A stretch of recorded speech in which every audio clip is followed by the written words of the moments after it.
அப்போ முரட்டாட்டம் பண்ணுறது, நான் இப்படி தான் இருப்பேன், நான் இப்படி தான் செய்வேன், என்னை ஒருத்தராலும் மாற்ற முடியாது அப்படின்னு நம்ம சொல்லக்கூடாது.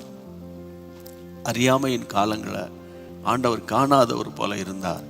இப்போ நம்ம ஒப்பு கொடுத்து ரட்சிக்கப்பட்டு கர்த்தருடைய பிள்ளையா மாறிட்ட பிறகு நம்ம வாழ்க்கையில் அந்த முரட்டு சுவாபம் வரக்கூடாது, பழைய ஜென்ம சுவாபம் வரக்கூடாது.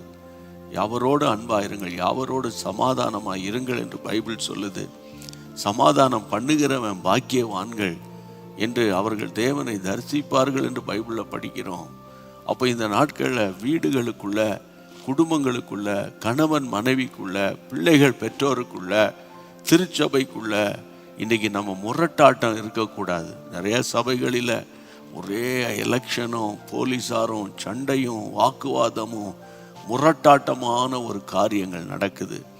அப்போ இந்த நாட்களில் ஆண்டவரை நோக்கி, ஆண்டவரே என்னை சுத்தவானாக நான் காத்து கொள்ளணும்னா விக்கிரகங்களுக்கு விலகி ஓடணும், முரட்டாட்டத்துக்கு விலகி ஓடணும், அவபக்திக்கு விலகி நான் ஓடணும் என்று நம்ம ஒப்பு கொடுத்து தேவனை நோக்கி ஜெபம் பண்ணும்போது ஆண்டவர் நமக்கு கிருபை பாராட்டுகிறார் என்று ஆண்டவருடைய நாமத்தினால நான் உங்களுக்கு மிகுந்த அன்போடு கூட ஆலோசனை கொடுக்கிறேன்.